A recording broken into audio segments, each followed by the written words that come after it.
Welcome back to the channel, guys. Long bunker shot here. Can be a very challenging one. I'm going to try to do my best to break it down, give you some different options, hopefully help you get up and down in a tricky situation. So I have a basket there on the other side of the green. It's around 30 yards from where I am.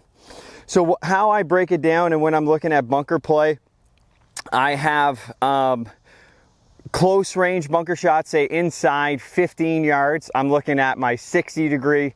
For this distance, sort of 15 to probably 35, I'm going to be looking at my 54. And then if it's over sort of 35, probably 35 to 50, I'd go down to my pitching wedge. Unless there was like a bunker in front of the green where I have to carry it and try to stop it, then I'd have to hit it like a very, well, it depends how aggressive I want to be, but that would be more of like a 60-degree square face and trying to just pinch it and hit it the right distance. So with this one, we're playing it open face, trying to have the club slide through the sand, which is very important.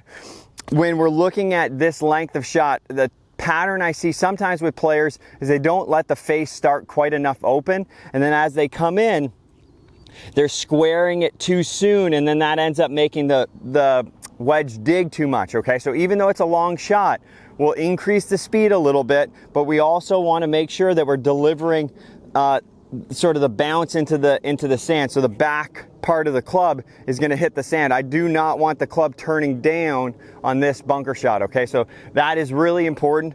I'm a big fan of just drawing a line in the sand just to make sure you know where you're hitting. I shot that in another bunker video I did a while ago. So I got my line in the sand, just trying to hit it up there. I'm going to set my stance relatively neutral. I do see a tendency a lot for players to start too open, and either they cut too across it or then they loop it back under, and it really makes it hard for low point control. So I would just say, you know, square to ever so slightly open on this shot. And then on this one, for me, I'm just trying to make sure as I come through that the loft stays on the club. Okay, so when I'm coming through, I'm trying to get the loft to be delivered, shaft points back up to my body, and then I let my chest help me support it on the way through to make sure I can carry it all the way up there. So I'm going to use my chest a little bit post impact. And that was a real good one. That's about a foot. My impact point was just about, I'll zoom in here, it was around one ball behind the line. So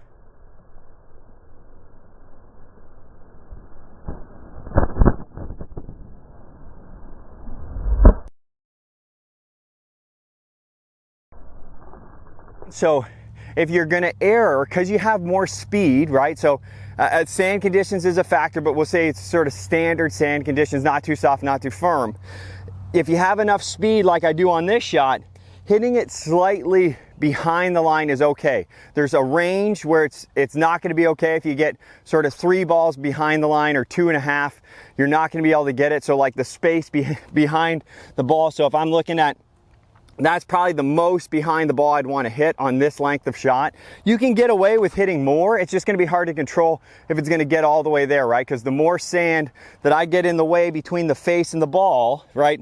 Say there's this much sand, that ball is going to come out a lot softer than if it's, you know, like say like a small amount of sand, right? So there's going to be more contact on the face. That's going to factor in how fast the ball comes out and how quickly it comes off the face, and then ultimately how far it's going to go. So it's really important on this shot that we're delivering the loft and then hitting, I would say, an appropriate amount behind the golf ball. And you can see on that swing, so it's like for me it's a shoulder to shoulder, but a relatively aggressive tempo to get it up there 30 yards with a 54. So I'm going to hit another one there. Another good one that's probably about 5 feet just right of the pin. It hit, that one I hit a little bit more closer, slightly closer to the ball, had a bit more bite, a little bit more height. Still a good shot though. I'd be super happy with that. Just looking at some other options, 60 degree. I typically would not use it from this distance because what I'm going to have to do, like there's specialty shots where yes, I could play it back and try to like hit like a trap low one, but I find it high risk because with that one you don't have much speed and you're trying to hit very, very precisely into the sand. If I was going explosion shot like I was doing with the 54, I'm gonna keep the face open. It's just gonna be a lot of energy, so it's a little bit harder to manage. This is like, you know, for me, it's not something I would recommend at all. I'm just gonna show you how hard I have to hit it for me to get it 30 yards. So that was almost as much as I have, and that probably carried about 25, came about 5 yards short. Still a good shot, just didn't quite get there. And that's exactly why I wouldn't hit that club, because for me to try to get it there, it's just a lot of work, where I could go down to the 54 and keep the face open, not worry about trying to square it or anything like that, and just hit my stock shot. So I think building your own little grid for this type of shot is important. If I was doing something a little different, this is a pitching wedge now. Again, keys with it, okay, there's more bounce on the pitching wedge. Let me grab the pitching wedge. There's more bounce on this, so making sure that when the club hits the ground, that the face doesn't twist shut. So trying to make sure I keep the face open. I don't need as much energy. It's gonna come out lower. This would be one, if I wanted to land it and run it up there a little bit, not try to fly it all the way there, I'd hit this club. I don't have to pound it. I'm gonna hit the same and then keep the face open post impact, sort of same idea. I'm not gonna deliver, I'm not gonna throw it this way as hard. I'm gonna still let it release, making sure there's no shaft lean here. So that one I hit a little bit too far behind, trying to hit more of a running shot. So I hit, say, about 2 balls back. It's probably, you know, 10 yards short, so not ideal. Definitely not the one I was hoping for, but let's see if I can do a little bit better here. Just because the amount that's behind the wedge versus the 54 is a lot more sort of bounce back here. So you just have to make sure you do some practice to get used to what the club's gonna feel like when it goes through the sand. Notice my stance is just ever so slightly open again with the wedge. So that's, you notice trajectory wise, that comes out a lot flatter. It's gonna run a bit more because I don't know if it's subconscious or not, but I do hit slightly more behind it, not expecting to hit a spinner shot. With the 54, you can sort of do either, hit a little bit behind, let it run a little, hit it a little closer, it's gonna spin. It's sort of best of both worlds. Either one's gonna work out fine. 60, we're looking at lots of energy, trying to get it to fly all the way there, a little bit more risk because you're having to swing so hard. So that's sort of a range of different shots you can use for this 30-yard bunker shot. Experiment is important.